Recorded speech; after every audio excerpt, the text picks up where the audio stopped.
Battle through the heavens के एक और न्यू वीडियो में आपका स्वागत है। पिछले एपिसोड में हमने देखा था शेयन की पूरी टीम बीस्ट से भागते हुए एक जगह देखकर रुकते हैं, जहां पर फिर फ्लावर सेट के लोग एक बैरियर बनाकर बीस्ट को रोकते हैं। पर क्योंकि यहाँ पर ज्यादा देर तक बीस्ट को रोका नहीं जा सकता था, वो लोग यहाँ से निकलने का डिसाइड करते हैं। हवा के रास्ते बीस्ट को मारते हुए वो लोग आगे बढ़ते हैं और फिर सोल क्लैन के लोगों के ट्रेसेस को ढूंढते हैं। शेयन को वो मिलता है, जिसके बाद वो लोग उस केव के पास पहुंच जाते हैं, जहाँ पर हॉल ऑफ सोल के लोग बोधि ट्री की ओर बढ़े हैं। पर इधर हम लोग होन्यू को देखते हैं, जो कि शेयन के ग्रुप को इधर आता हुआ देखकर फिर केव के ऊपर अपने मैजिक का इस्तेमाल करता है और केव बंद कर देता है और वो लोग वहां से आगे निकल जाते हैं। अब आगे एपिसोड बिल्कुल उसी सीन से स्टार्ट होती है। हॉल ऑफ सोल के लोग तेजी से केव खोद रहे थे और ये लोग तेजी से बोधि ट्री की ओर बढ़ रहे थे। दूसरी ओर हम लोगों को शेयन के ग्रुप को दिखाया जाता है, जो कि तेजी से केव में बढ़ रहे थे। पर थोड़ी ही दूर आगे चलने के बाद उन लोगों को रुकना पड़ता है, क्योंकि आगे का रास्ता बंद होता है। विंग यांग केव के ऊपर अटैक करता है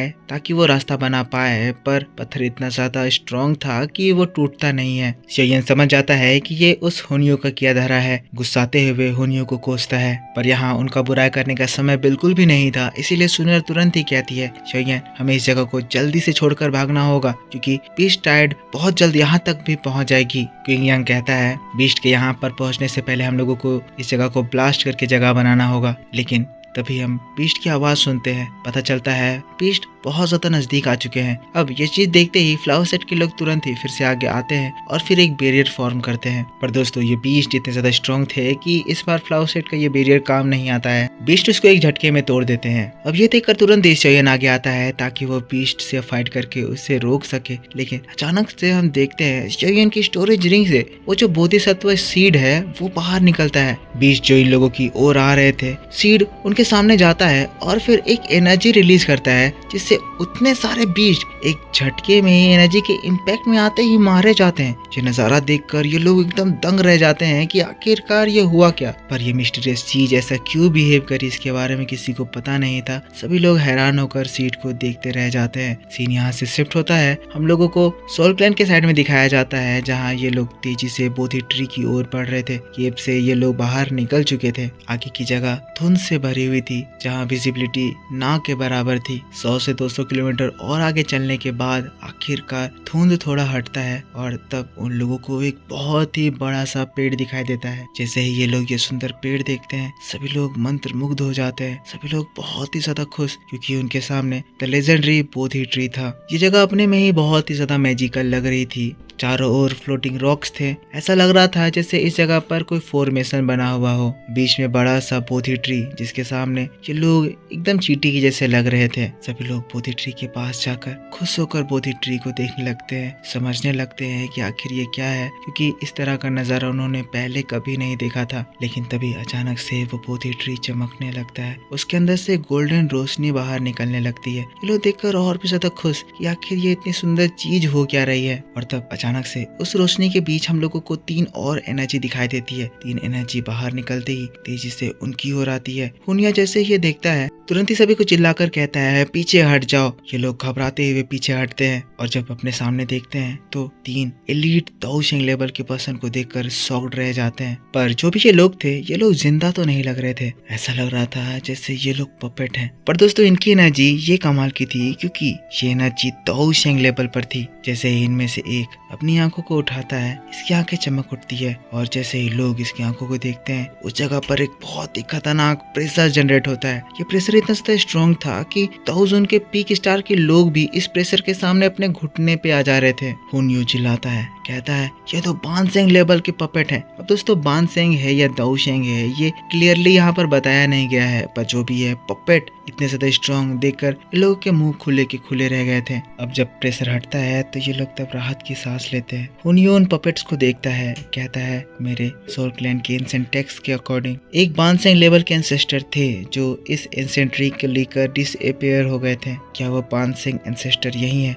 ये बात जानते ही तुरंत ही हुनियो हाथ जोड़कर तुरंत ही उनके सामने झुकते हुए कहता है, मैं हुनियो हूँ, सोल क्लैन का एंसेस्टर। आप मेरे क्लैन के एंसेस्टर है। मैं आपको ग्रीट करता हूँ। हूँ। पर इससे पहले कि आगे वो कुछ और कह पाता, देखता है कि शहीन का ग्रुप भी उस जगह पर आ गए हैं। देखकर वो एकदम गुस्सा आ जाता है। शहीन का ग्रुप वहाँ पर लैंड करते हैं, अपने सामने इन सभी लोगों को देखते हैं और वो 3 एंसेस्टर को देखते हैं। हाँ, इनमें से जिसकी आंखें हमें दिखाई गई थी वो सच में सॉल क्लैन का ही पर्सन था। हुन्यू शहीन को देखकर गुस्साते हुए कहता है, लगता है ये लोग काफी ज्यादा लकी हैं, हमारे इतने ज्यादा ट्रैप लगाने के बावजूद भी यहाँ तक पहुँच गए। शहीन कहता है, वाकई में सॉल क्लैन और इस हेवन डीमन फिनिक्स ट्राइब के पास बहुत ज्यादा इन्फॉर्मेशन है, तभी ये लोग इस बोथी ट्री तक इतनी आसानी से पहुंच गए। जिसके बाद फिर हुन्यू को चिल्लाते हुए कहता है, हम लोग इस जगह पर इतनी मुश्किल से पहुंचे हैं, पर मैं देख सकता हूँ कि तुम लोग यहाँ पर रुके हुए हो, आखिर तुम यहाँ पर रुके क्यों हो? लेकिन तब हुन्यू कहता है, क्योंकि यहाँ पर सभी लोग हैं जो कि बोधि ट्री का बोधि फ्रूट चाहते हैं, तो इसीलिए हम यहाँ पर सभी लोगों का इंतजार कर रहे थे ताकि सभी लोगों को इक्वल अपॉर्चुनिटी मिले। तब शेन कहता है, कोई बात नहीं, मैं समझ गया, मुझे लगता है कि तुम्हें घबराहट हो रही है कि कहीं तुम अकेले जाकर मारे ना जाओ, इस तरह से तुम्हें बात बनाने की कोई जरूरत नहीं है। तब फिर हुन्यू हंसते हुए कहता है, डर? वो भी मैं? शेयन, तुम देख नहीं रहे हो यहाँ पर जो 3 बानसेंग पपेट हैं उनमें से एक पपेट हमारे सोल क्लैन के एंसेस्टर हैं, और जब तक वो यहाँ पर हैं वो मुझे प्रोटेक्ट करेंगे, और उनके प्रोटेक्शन के साथ मुझे यहाँ पर किसी से भी डरने की कोई जरूरत नहीं है। लेकिन तब शेन कहता है, क्या ये बात सच है? पर मुझे तो देखकर नहीं लग रहा है कि तुम्हारे जो एंसेस्टर हैं वो तुम्हें प्रोटेक्ट भी कर रहे हैं। ध्यान से देखूं तो ऐसा लग रहा है जैसे हाँ कि तुम्हारे जो एंसेस्टर हैं वो इस बोधि ट्री को तुमसे प्रोटेक्ट कर रहे हैं। हुन्यू ये सुनकर गुस्सा आ जाता है। लेकिन तब हम लोग क्विनलिन को देखते हैं जिसकी आंखें अचानक से चमकने लगती है। तब हम लोग सामने देखते हैं जहाँ बोधि ट्री में कुछ रिएक्शन होने लगता है। यहाँ पर क्विनलिन को एक एनर्जी दिखाई देती है जो कि यहाँ पर बाकी के लोगों से छुपी हुई थी। क्विनलिन तुरंत ही शेयन को बताती है, मास्टर शेयन, मैं सेंस कर पा रही हूँ कि एंशिएंट ट्री में एक कोल्ड ग्रे कलर की एनर्जी है जो कि हिडन है। ये एनर्जी से मुझे समझ में आ रहा है कि ये रिप्रेजेंट कर रही है एक पर्सन के नेगेटिव इमोशन को। जरूरी ये कुछ बताने की कोशिश कर रही है, जरूरी इसके पीछे कोई राज छुपा हुआ है। अब क्विनलिन की बात सच में सोचने लायक थी, तो शेयन सोचने लगता है और तब वो रियलाइज करता है कि इस ट्री के सामने ये जो पपेट्स हैं ये सब बानसेंग लेवल पर है। मतलब कि ये जो बानसेंग लेवल पर है इन पपेट्स को इसी बोधि ट्री ने बनाया है। मतलब ये बोधि ट्री अपनी एनर्जी से इतने स्ट्रॉन्ग एक्सपर्ट को भी पपेट्स बना सकती है। इस तरह की चीजों के बारे में शेयन ने मास्टर यालाओ से सुन रखा था। वो फ्लेम भी इतना ज्यादा ताकतवर था कि फ्लेम स्लेव बना सकता था। इसी तरह से ये बोधि ट्री भी शायद इन लोगों को अपना स्लेव बना ली होगी। जिसके बाद शेयन सोचता है, जिसके बाद क्विंगयांग की ओर देखता है। क्विंगयांग शेयन की बातों को समझ जाता है, इन लोगों ने कुछ तो प्लानिंग करी है। लेकिन शेयन प्लानिंग रिवील ना करते हुए फिर आगे बढ़ता है और फिर सभी से कहता है, सभी लोग मेरी बात ध्यान से सुनो, हमारे सामने 3 बानसेंग लेवल के पपेट्स हैं। आप सभी को पता है कि अगर हम लोग अकेले इनके ऊपर अटैक करें तो हम इनसे जीत नहीं सकते हैं, तो क्यों ना हम लोग एक साथ मिलकर इन एक्सपर्ट से फाइट करें, ताकि इस प्रॉब्लम को हल करने के बाद हम लोग फाइनली उस बोधि फ्रूट को हासिल कर पाएंगे।